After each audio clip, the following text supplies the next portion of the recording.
এক এলাকায় ছিল এক অদ্ভুত কূপ।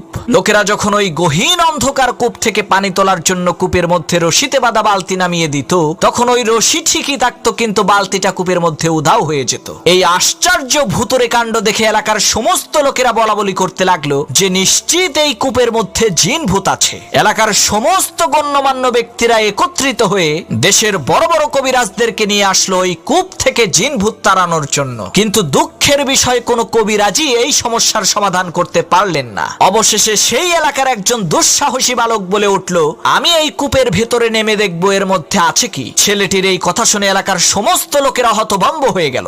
সকলেই তাকে বলতে লাগলো, ভাই এই কাজ করা তোমার মোটেও ঠিক হবে না, এটা কিন্তু তোমার আত্মহত্যার শামিল। তখন সেই ছেলেটি বলল, ইনশাল্লাহ আমার কিছুই হবে না, তবে আমার একটা শর্ত হচ্ছে, যেই রশিটা আমি মাজায় বেঁধে এই কূপের মধ্যে নামবো, ওই রশিটা তোমাদের সাথে আমার পিতাও যাতে ধরে রাখে। এলাকাবাসী বলল, এটা আবার কোনো শর্ত হলো নাকি? ঠিক আছে, তোমার পিতাও আমাদের সাথে রশিটা ধরবে, কোনো চিন্তা করবা না। কথা অনুযায়ী মাজায় রশি বেঁধে সেই ছেলেটি কূপের মধ্যে নেমে দেখতে পেল কূপের মধ্যে একটি বান্দর বসে আছে। তখন সেই ছেলেটি বুঝতে পারলো, আরে এই বান্দরটাই তো কূপ থেকে পানি উঠানোর সময় রশি থেকে বালতিগুলোকে খুলে রাখতো। তখন সেই ছেলেটি বান্দরটিকে কাঁধে নিয়ে ওই অন্ধকার কূপের নিচ থেকে চিৎকার দিয়ে বলে উঠলো, আমাকে উপরে তোলো। তখন লোকজন রশি টেনে কূপের মধ্য থেকে তাকে আস্তে আস্তে উপরে উঠাতে লাগলো। এমন সময় ওই গহীন কূপের অন্ধকার ভেদ করে উঠে আসা ছেলেটির কাঁধে থাকা বান্দরের চেহারা দেখে লোকজন চিৎকার চেঁচামেচি করে বলতে লাগলো, আরে কূপের মধ্য থেকে ভূত উঠে আসছে রে, সবাই পালা।